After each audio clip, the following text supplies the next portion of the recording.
The Mesa Chamber of Commerce Inside Business Podcast brings you a unique view of Mesa through its vibrant business community and the subjects that are important. The podcast is produced in the Mesa Chamber of Commerce Media Studio, sponsored by the University of Phoenix. Our podcast is hosted by Mesa Chamber of Commerce CEO Sally Harrison. Please enjoy this episode of the Mesa Chamber Inside Business Podcast. Hi, I'm Sally Harrison, President and CEO of the Mesa Chamber of Commerce, and today in our podcast studio, we are fortunate to have Maricopa Supervisor Tom Galvin. Hi there. Hi. How you doing? I'm so excited you're here. I'm excited to be here. Well, I'm good. Thank you. How have you been? I'm in great. Good. Yeah. So let's get down to this because I have a bunch of questions for you. Okay. All right.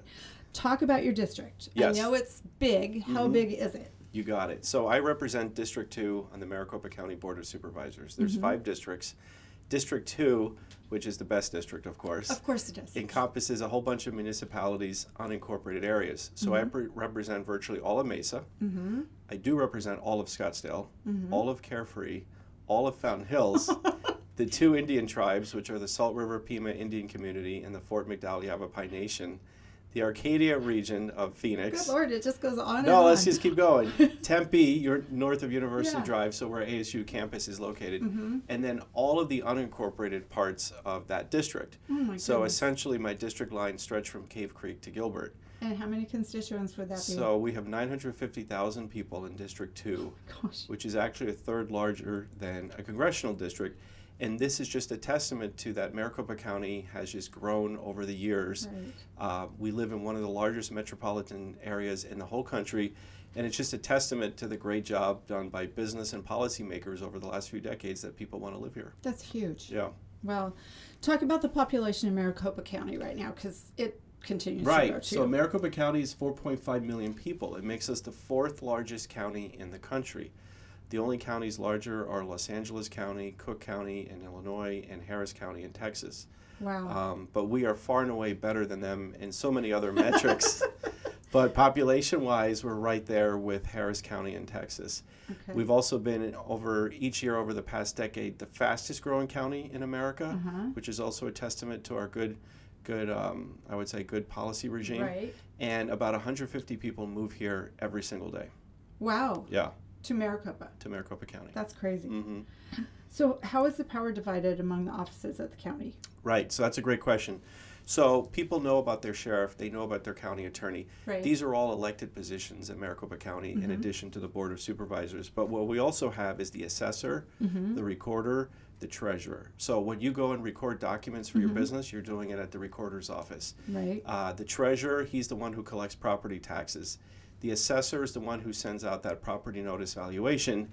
And then if you have a run-in with the police, you might be running into one of our deputy sheriffs. And then the person who prosecutes all the crimes for the county is the county attorney. So right now our sheriff is Russ Skinner, our county attorney is Rachel Mitchell. Right. All of them, their offices' budgets are determined by us, myself and my 4 colleagues on the Board of Supervisors. So that is how the power is divided, where they run their departments, but we control the purse strings. I don't think most people have a clue in general, what supervisors do. Yeah. And you have so much on your plates. We do. So the way I like to describe it is that we oversee a $4 billion corporation, and the 5 of us are the board of directors. Yeah. We have a county manager. She serves as the CEO. She runs the day-to-day operations, but she implements the policies and the goal and the vision that the 5 supervisors have. And the county attorney, the sheriff, the recorder, they come to us and say, hey, these are the resources that we need. But for me, my number one job is protecting the taxpayer. And so I don't approve a budget unless I believe we have the money to pay for it and it's being spent in a good way. That makes a lot of sense. Imagine that, right? Yeah. Well, talk more about what the board does. Right. So the board has a whole bunch of powers, including what we just talked about was determining the annual budget. But we also set the county's tax rate. And Sally, you know this, what we've done the last 4 years in a row is cut the tax rate every single year. Pretty impressive. I'm very proud of I that. have family from outside when outside of this area. When I tell them, it's like, huh? Who does that? It's Right. like, Yeah. Maricopa. Yeah. And people who move here from out of state, one, they cannot believe that the taxes, what I would say are relatively low, but from where they're moving from, most likely lower. But the fact of the matter is we've been able to lower the tax rate 4 years in a row. But at the same time, we have responsibilities. There are 15 counties in Arizona. Maricopa County is the largest, but if you take a small county like Greenlee or La Paz, all of us. Greenlee. Sorry, Greenlee. All of us have the same roles and responsibilities. They all have recorder, treasurer, assessor offices, so we all have to do the same thing. We're all subdivisions of the state. But at the same time, Maricopa County is a leader in fiscal responsibility. We carry out our functions, but we do it in a taxpayer-friendly way. So we want to make sure that public safety has the resources that they need, but at the same time, we're protecting the taxpayer. The other thing is we enact ordinances, so we have executive, legislative functions, and then we have planning and zoning responsibilities over unincorporated areas. Oh, yeah. So Mesa itself has quite a few what we're called county islands. Right. Any projects in those county islands within Mesa are under my jurisdiction. Okay. All right. So now we know who to have people call when they call here. It's like, Yeah. Now you know. Yeah. Well, so you're about ready to finalize the budget. What are some of the highlights of the budget? So the highlights I'm very quite proud of. So we just talked about that we have lowered the property tax rate for 4 years in a row. Actually, my first year in office 2 years ago, we did the largest property tax rate in county history. That is phenomenal. But another big thing we're doing this year is we're reducing the overall budget by 11%. Oh, and Sally 11%. 11%. That's a big number. Yeah, and since when do you hear that government's shrinking? It never happens. It expands. Right. But we have more revenue than we anticipated. We've done very well collecting revenue. And so what we realize is that we don't have to spend it. Yeah. And so just because you're collecting all that revenue doesn't mean you have to spend it. So we're reducing the overall budget. We're increasing our reserves. Last year, we actually cut our budget by 3%. I'm not a math major, but if you take those 2 years in a row, that's 14% overall budget that we've cut. Yeah. At the same time, we have now reserve funds for 2 months out. So God forbid, in case of emergency, we have money left over, which is fantastic. We don't have too much of a surplus, but we have 2 months of reserve. At the same time, we're investing in capital infrastructure. We're building new buildings. Some of these buildings we had were very old. Yeah. We believe in customer service. If people are coming to a county facility, and because we're growing, we need to keep investing. And our budget now is $3.8 billion. Last year was $4.3 billion. Wow. We have the second largest budget in the state after the state budget. But right now, Governor Hobbs and the legislature are fighting over a budget that has a $1.7 billion deficit. And Maricopa County has no general obligation debt at all whatsoever. Nice. And I think we're the largest jurisdiction in America that can say that. Very nice. And I'm quite proud of that. So what I say is that we are the most fiscally conservative government in America. That's a nice thing to be able to say. So you mentioned revenues. Like, give some examples of how the county makes money. So the county makes money through the state shared sales tax, through our own sales tax, through property taxes, through fees that people pay. There's a wide variety of revenue sources that come in. But we also have to be mindful of that because in terms of the economy, these things can be quite variable. Sure. So if we are anticipating that there's going to be a downturn, it's important for us to have what we can see as a conservative budget. So we don't take the most pessimistic scenario because then you're not really going to be funding projects that need it, especially public safety. Right. But we take a conservative estimate. So we have all these different scenarios that we run through, and then we pick the best scenario that we think is most likely to happen. And that is how we've been able to do such a good job. The other thing is that we could actually tax $257 million more than we are right now. By law, the statutory limit, we're below $257 million. That's impressive. And so, it is impressive. And so my fear is that, if you don't have the right people on the board of supervisors tomorrow, they can come in and be like, well, let's just tax these people at $257 million. I don't do that. Thank you. Yeah.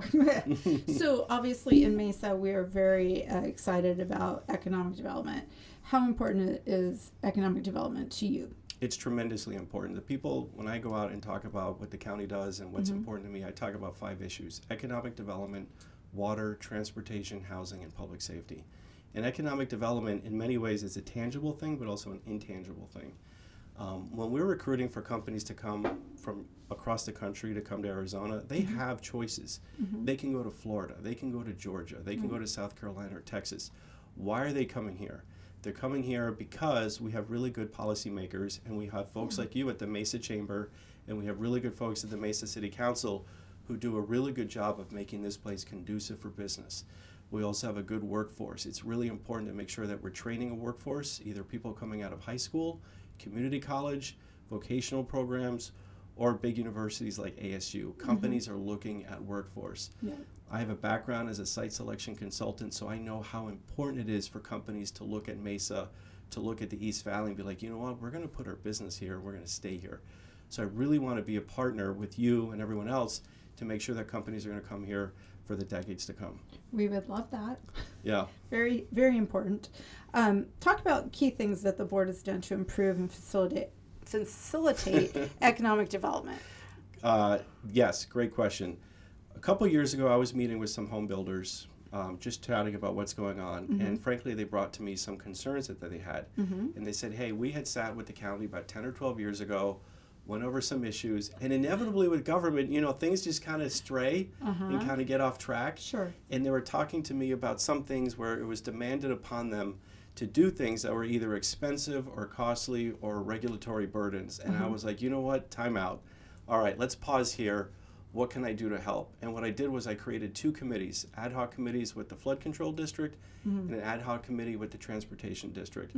And they both said, we met with these guys about 10 or 12 years ago. We had all these policy goals and ideas and changes.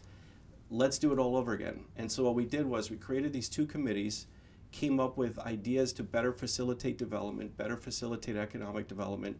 They came out with 15 proposals, and we just approved all 15. Oh my gosh. And I'm quite proud of that because it just shows that if we're all on the same page, working at a table together, we are able to move forward. And now these companies are a lot happier. I can imagine. And some of these regulatory obstacles that I thought were ridiculous for business, we eliminated those. Nice. But at the same time, we implemented these streamlined programs to make sure that, of course, we got to make sure that roads are safe and that homes are built in a safe way that people can buy them and know that they're going to be there for decades to come as well. So everyone came away. We were really happy about that, and I was really proud to create that. That's great. Yeah.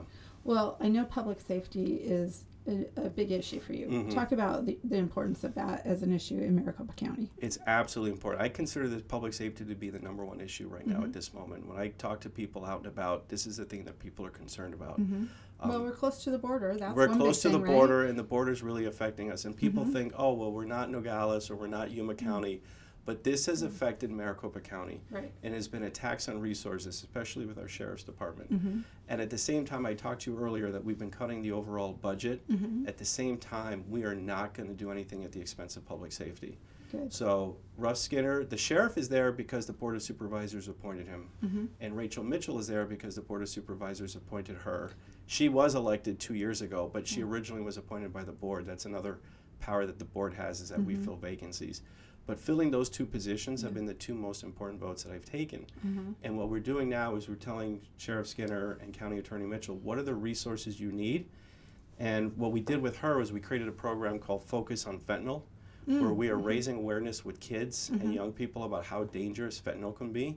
People don't realize that just a tad little bit of a drug that you're taking, if it's laced with fentanyl, will be deadly. Not can be deadly, will be deadly. And unfortunately, Sally, we are seeing 6 overdose deaths a day in Maricopa County, and 3.5 of those 6 are due to fentanyl. So we have given the resources to County Attorney Rachel Mitchell to make sure we're stemming the tide on the fentanyl issue because it's coming across the border. Good. The second thing is, and this is what's really affecting small business, is retail theft. I was just going to ask you about that. Rachel Mitchell was here and spoke to our government affairs committee just last month.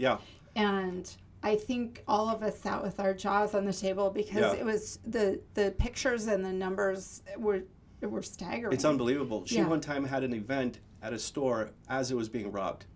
Right in front of her, and her team, Wow. So with her, we funded what we call the Organized Retail Theft Task Force, working with companies like CVS and Walgreens and these other companies to make sure that we're addressing that head on. And then deputy sheriffs right now, it's an unsung job. And these people are serving throughout our huge county. And unfortunately, due to federal oversight, when the federal judge took over the sheriff's department about 10 years ago, they are being stretched thin. And our Sheriff Skinner has his hands tied behind his back. So we really have to do everything we can to make sure people are safe. Well, thank you for doing that. You got it. So I know this was just opened recently, but talk about the new animal shelter in Mesa because I like dogs more than some people. They're really easy to get along with. Yeah. But it's a really impressive facility. Exactly. And I'm so glad it's in Mesa. We're so proud of it. I'm so glad it's in Mesa. You should be proud of it. It's impressive. Yeah. Yeah, talk about it. Because it's beautiful. I've been to the other one that is closed now, and they do not compare. No. So I told you earlier that there's economic development, water, transportation, public safety. Those are the 5 points. But then there's also one paw, and that's animal care. Yes. And it's an issue that I became really passionate about after coming on board as a county supervisor, because we really are the shelter of last resort. We work with a lot of private nonprofit organizations. They are doing amazing work, but they can't do it all, and it's really a responsibility of us. This new animal shelter, for your listeners if they're not listening, it's incredible. It is. So one of the things that they really did, they put a lot of care and attention to this facility, is that before, the kennels where the animals are kept are facing each other. Right. And actually would allow the animals to kind of get stirred up and get really anxious and really emotionally unstable. Right now, the animals are in kennels that are angled away from each other, so they can't see each other. So creative. And our staff told me that when they literally moved the dogs one day from the old shelter to the new shelter, the dogs that were barking the most are actually now quiet and placid and relaxed, and it's incredible. Yeah. And we actually had a list of dogs that were non-adoptable due to their emotional issues. They literally came off that list because their emotional status changed. Which, isn't that amazing? It is. It just shows you how psychology works, not just for humans, but for our best friends as well, these dogs. Sure. We also want to make sure that people who work there are also taken care of. So we have a really nice break room and a locker room for these folks. We have a ton of volunteers. We cannot do this without volunteers. So we have a nice room for them. But then when families are coming or people really want to come in and take a look at a dog to adopt, it's a really nice, beautiful, welcoming facility. Right. And when they see the play areas, the kennels. And how many of those play areas 21, including like a water area, little agility training area. And it just has uplifted everyone's morale. Yeah, I can imagine. And we are now gone from an old dilapidated building to a building now that is attracting national attention in the animal care space. That's awesome. Yeah. How many dogs do you know? How many dogs are in at any At any time? time, there's several hundred. I will tell you, in the summertime, we get stretched out because, it's really hot and these dogs need to be taken off the street. Yeah. The other thing is 4th of July weekend, because of fireworks, we have a lot of runaways. And so dogs get scared and they just bolt from their property. So we always try to raise awareness before 4th of July to make sure your pets are okay, but also to let people know that the animal shelter will probably be at maximum due to those runaways. And so we really try to help these dogs get relocated with their owners. So make sure your dog has a license, which is actually required. Yes. And then to make sure that they're chipped so we can help them out. So talk about the difference that you have now with your veterinarians that are there. Yeah. Because I know you didn't have a lot of luck attracting We did not. veterinarians Well, before. first of all, government pay is not the best. But secondly, the working conditions were not great either. So we really tried to address how can we get more veterinarians to work in our facilities, because these are dogs that really need it. Yeah. And any dog, even healthy dogs, need medical attention and checkups. So we've done two things. We've done a tuition reimbursement program for veterinarians coming out of veterinary school. So smart. And we've done a signing bonus. And we went from having only one vet to now 5. That's great. The hope was to get maybe 2 or 3, and to have 5 is absolutely fantastic. Yeah. That's awesome. Well, congratulations on that. And you do have cats there. I'm a dog fan, so we just don't need to talk about Some cats. Yeah. Yeah.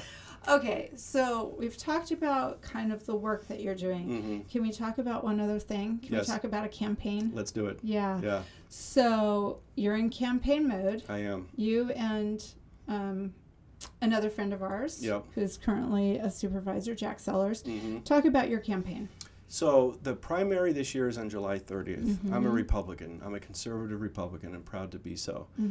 But local government and local politics doesn't get much attention in the media. Right. And this is really about local trade associations, business associations, neighbors and friends getting the word out. Yep. And Sally, you know more than anyone that local government is actually more important than anything. It directly affects your lives. Look at all the issues that we just talked about. Right. Economic development, taxes, taxes, spending, right? Public safety. Yeah. So when you get a tax bill in the mail, it's directly because of the Maricopa County Board of Supervisors. But we also need people who understand how business operates, what the challenges that small businesses are facing, medium and large businesses are facing, and just the future of our community.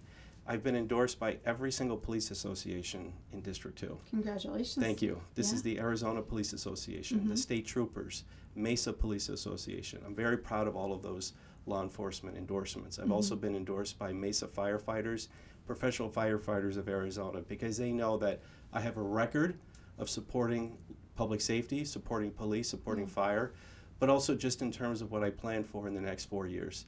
And then I'm most honored and humbled by the endorsement of the Mesa Chamber of Commerce. I'm very proud of that because it just reflects that our values are aligned and that I understand what you guys need and want.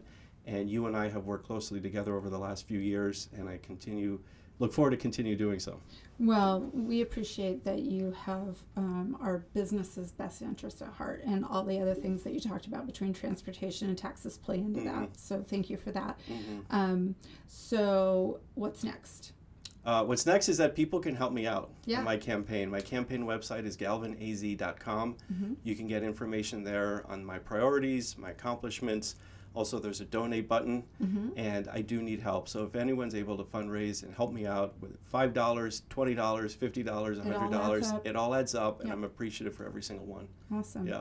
All right. Well, we will also be pushing out information as we get it on all of our candidates. So thank you so much for being here. Thank you for all you do for Maricopa and for Mesa in general. But we appreciate just your time today, and we will have you back. Okay. Well, I want to thank you. Of course. I want to thank the Mesa Chamber, an amazing organization, amazing members, and you guys do so much for the city of Mesa and the East Valley. It's incredible. So congratulations on your great work. Thank you for that. We appreciate it. We'll see you next time. Thank you.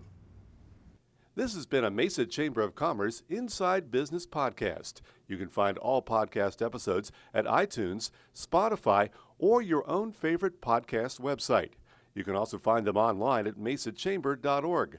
Content of this podcast is copyright the Mesa Chamber of Commerce, unless otherwise noted.